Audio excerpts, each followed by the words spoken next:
Yes, perfect. Hello everyone. My name's Lucy Morten and I am a PhD student here at Canterbury, and I'm about 3 weeks off handing in my PhD. I know. And the amount of hair on my head that is left is completely owed to Shaney Barraclough and Raywin Tudor in the corner there, my lovely supervisors, and they've just been so supportive. So today I'm just presenting on a little snippet of my PhD.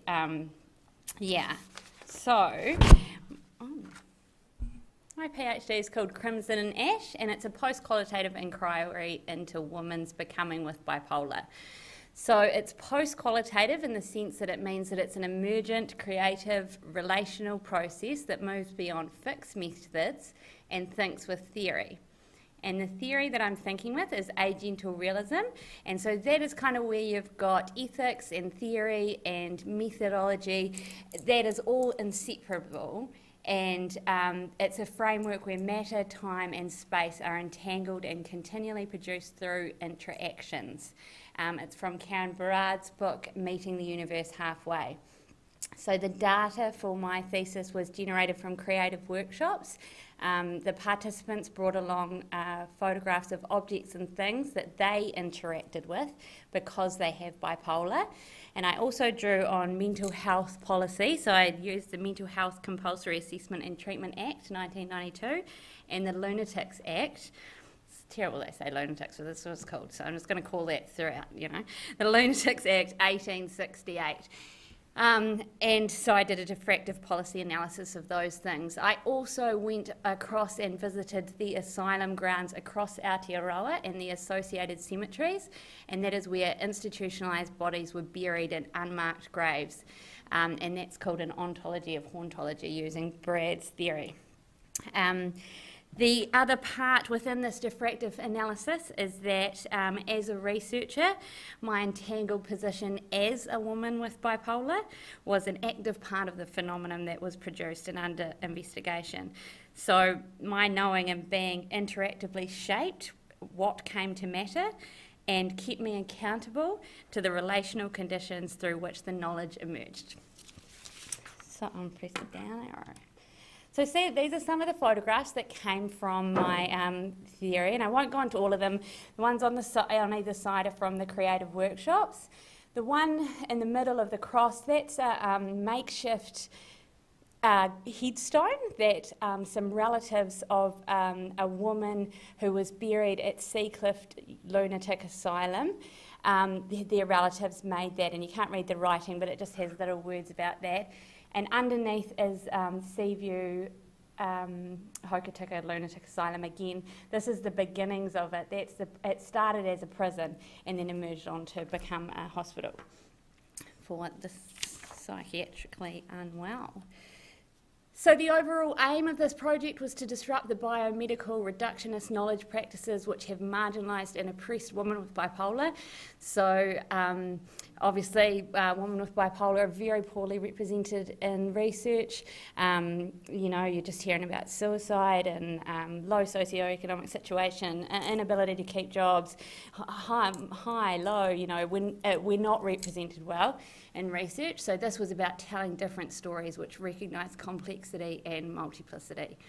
My research questions were: what new knowing can be generated about women's becoming with bipolar when thinking with Karen Barrad's framework of agental realism? How are the traces of the past entangled with women's present identities of bipolar? And how does gender interact with the phenomenon of psychiatry in relation to treatment for bipolar? So the findings of my study came, well, there were a lot of findings, but one of the main things that came across was that matter was by no means passive, that the matter that women interact with because we have bipolar stays with us. And in this, one part of matter came up through the inquiry, and that was the bath. So these are two photographs that the participants brought to the to my interviews, And the one on the left is a photograph the participant used to discuss how in her first manic episode, she spent hours in that bath, topping up the hot water with her toes, and she felt that the water soothed her mind and regulated her body. In the photograph on the right, we see the stage is set for self-care. And the participant talked to me about how the notion of self-care has emerged since she was diagnosed with bipolar 20 years ago. You see in the photograph all the luxury items that accompany these practices of self-care, and the participant talked about the importance of making this time for herself every single week to have a long hot soak, and when she did so, she felt better equipped to handle the stresses of the week. And it was a ritual that she could do to help herself. And this idea of helping ourselves, or individual responsibility, as women with bipolar, we're commissioned with this from the point of diagnosis. We're commissioned with this idea of minimising risk to ourselves and risk to others. So this notion of self-care and issues of responsibility diffracted through the inquiry, and from the onset it kept coming up as a tightrope almost that women with bipolar were walking alongside, knowing full well that if they came off that tightrope that they could lose relationships or jobs or working, or it compromises a lot, I guess, becoming unwell and getting well again. But neoliberalism emphasises self-management. Mental health is framed up as a personal dilemma that an individual is required to monitor, regulate and fix. And of course there are market benefits in self-care. It generates economic revenue. And in the notion of individual responsibility, we see that resilience being reinforced, and the individual is expected to overcome and remain productive and resilient regardless of all these systematic stresses. But this project was about going beyond individualism, and it really critiqued these kind of neoliberal ideas of self-care and these narratives that were putting full responsibility on these women that were involved and ignoring the structural inequalities such as gender, race, class, ableism, and that all shape mental health. And Brad's concept of entanglement moves it around. Mental health is not solely in the person, it emerges from entanglements of bodies, technologies, environments, histories, and social systems. So it's moving that mental health thing from being solely within the person to outside of it. Thinking with post-human ethics, responsibility is relational and caring for oneself is inseparable from the shared material world. And this idea, because Barad reconfigures responsibility, turning into the notion of responsibility, which means being accountable for how we respond within these entanglements. It's not about blaming individuals for systematic harm, it's about shifting from blame to accountability and attending to all of those entangled relations. And for women with bipolar, that whole notion, blows it all out of the water, that they don't actually have to hold this thing, that they are this risk and that their risk could be terrible for everyone around them. And this idea of responsibility means being, it's accountable and attending to all the entangled relations that come with having bipolar. And then so tracing it back, because obviously with the visits to the sites, tracing responsibility back to the lunatic era. In the lunatic era, eugenics ideals shaped government policies, viewing people with mental illness as burdens to be controlled and managed by the state. And mental health was framed as a public responsibility, which justified institutionalisation and restrictive measures and aimed at protecting society and promoting this so-called genetic fitness. And they're talking about this morning about women's reproductive systems and wombs, and that was very much a part of a woman in an asylum that, that they shouldn't be breeding. It's terrible. This is a photograph that I took at Seaview Lunatic Asylum in Hokitika of the bath. Now, what you can't see, because I'm taking the photo like this, was that behind me was a chair in a cornered off area where staff could sit and watch the person in the bath. As they were in this bath, they were treated with, with hydrotherapy. So hydrotherapy was used in the 1800s to 1950s to treat mental illness, and women were prescribed long, warm baths for overexcitability. So warm baths was used to sedate and soothe, especially for women diagnosed with hysteria or nervous exhaustion. And patients could be left for hours or even days for the purpose of calming agitation and sedation, and they were kept like there was a shield over the top of them so that they couldn't move or get out. Cold showers were used as a form of shock to rouse patients from depression, specifically used in, for the treatment of depression. Gendered use. Women were prescribed, so this was a very gendered thing. So women were prescribed long warm baths for overexcitability, whereas men were prescribed cold baths as stimulation and invigoration to aid with melancholy.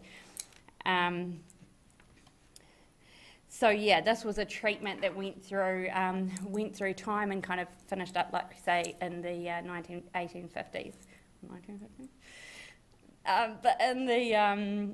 So if we're thinking about these things using Berard's concepts in agental realism, the concept of space-time mattering looks at the bath. The bath materialises as a form of hydrotherapy. It's equipment.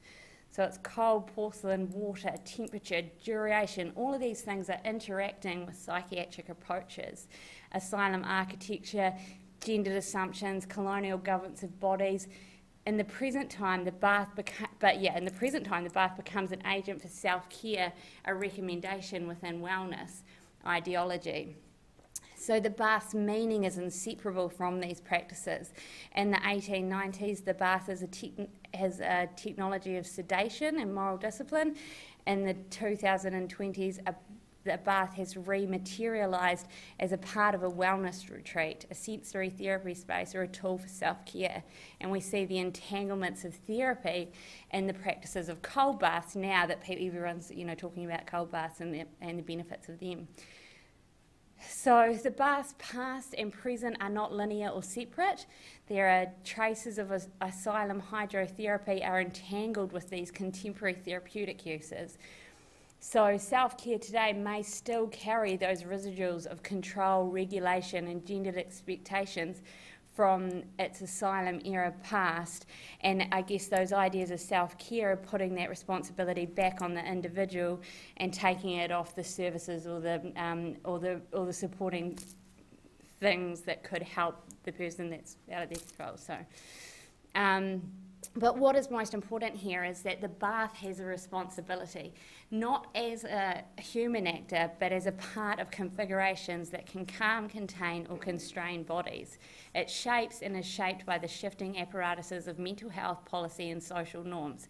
So the matter, like I said at the beginning, it is not passive, but it's a huge part of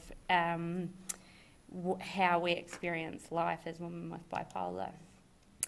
So instruments are implicated in responsibility. Within the mental health landscape, we are accountable not just for how we use them, but for how their histories and material affordances shape possibilities for care and harm.